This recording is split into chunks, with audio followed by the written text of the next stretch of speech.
വീട്ടിൽ വൈഫൈ ഉണ്ടെങ്കിൽ അനുഭവിക്കുന്ന ഒരു പ്രശ്നം എന്ന് പറയുമ്പോൾ വീട്ടിന്റെ എല്ലാ മൂലക്കും ഈ വൈഫൈന്റെ അവൈലബിലിറ്റി ആട്ടോ.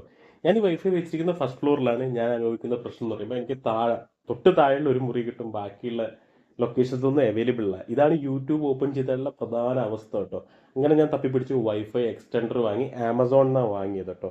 അതിന്റെ ഡീറ്റെയിലും കാര്യങ്ങളൊക്കെ ഡിസ്ക്രിപ്ഷനിൽ കൊടുക്കാം.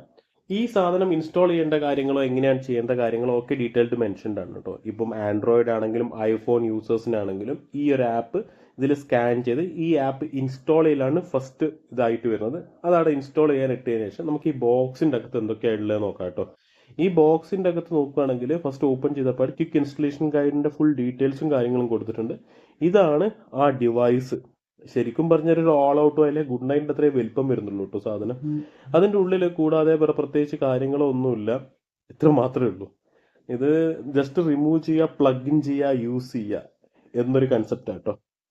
ചെയ്തിട്ട് സ്വിച്ച് ഓൺ ആക്കുക. സ്വിച്ച് ഓൺ ആയി കഴിഞ്ഞിട്ട് കുറച്ച് ഒരു 2-3 മിനിറ്റ് വെയിറ്റ് ചെയ്യുക. വെയിറ്റ് ചെയ്യുന്നത് എന്തിനാന്ന് വെച്ചാൽ ഇതിന്റെ മുകളിലുള്ള എല്ലാ ലൈറ്റ് ഓൺ ആയി കഴിഞ്ഞാൽ മാത്രമേ ഇതിന്റെ കണക്ഷൻ പ്രൊസീജിയർ നമുക്ക് മുന്നോട്ട് നീക്കാൻ പറ്റൂ.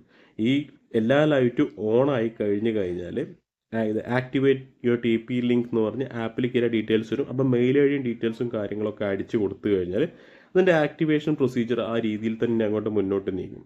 ഇതാണ് ഡീറ്റെയിൽസ് ഒക്കെ വരിക. മെയിലിൽ വന്നു കഴിഞ്ഞാൽ ഡീറ്റെയിൽസ് എടുക്കാം. അതിനുശേഷം സ്കാൻ ചെയ്ത് വൈഫൈ എടുത്ത് സ്കാൻ ചെയ്ത് കഴിഞ്ഞ് ഡിവൈസ് ഓൺ ആണോ എന്ന് ചെക്ക് ചെയ്തതിന് ശേഷം നമുക്ക് നേരെ ഈ സാധനം അങ്ങോട്ട് കണക്ട് ചെയ്യേണ്ട പരിപാടി ബാക്കി നോക്കിയാൽ മതി.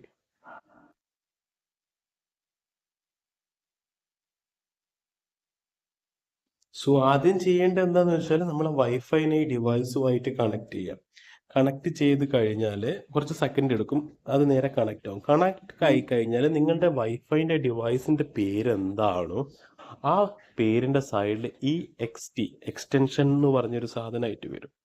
അത് വെച്ചിട്ട് ആണിത് യൂസ് ചെയ്യേണ്ടത്. വൺസ് ഇത് ഫുൾ സെറ്റ് ആയി കഴിഞ്ഞാൽ നിങ്ങൾക്ക് ഈ ഡിവൈസ് വീടിൻ്റെ വേറെ ഏത് മൂലയിലോ കൊണ്ടുപോയിട്ട് യൂസ് ചെയ്യാം. അങ്ങനെ ആവുമ്പം എന്താ പറയുക, നിങ്ങൾക്ക് ഇതേ ഡിവൈസ് തൊട്ട് താഴത്തെ മുറിയിൽ വെച്ചാൽ 2.4 അല്ലെങ്കിൽ 5G നിങ്ങൾക്ക് അനുസരിച്ച് കിട്ടും.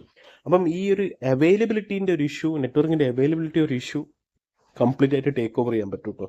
അപ്പം ഞാനിതിൽ ഭയങ്കര ഹാപ്പിയാണ്. ഈവൻ താഴെ കൊണ്ടുപോയി വെച്ചിട്ട് ഞാനിപ്പോൾ യൂട്യൂബ് എടുത്താൽ തന്നെ അത്യാവശ്യം സ്പീഡിലാണ് വർക്ക് ചെയ്യുന്നത്. ഞാനിതിൽ നിങ്ങൾക്ക് ഡാറ്റ കാണിച്ചു തരാം എത്ര സ്പീഡിലാണ് എനിക്ക് താഴെ കിട്ടുന്നത്. അപ്പോൾ സ്പീഡ് ടെസ്റ്റ് നടത്തിയപ്പോഴും നല്ല സ്പീഡിലാണ് സാധനം കിട്ടിക്കൊണ്ടിരുന്നത്. ഇനിയിപ്പം വൈഫൈന്റെ ബുദ്ധിമുട്ട് നിങ്ങൾ അനുഭവിക്കുന്നുണ്ടെങ്കിൽ വൈഫൈ എക്സ്റ്റൻഡർ ഒരു ഓപ്ഷൻ ആട്ടോ. അങ്ങനെയാണെങ്കിൽ നിങ്ങൾ ട്രൈ ചെയ്ത് നോക്കിയിട്ട് എങ്ങനെയുണ്ടെന്ന് പറയൂ.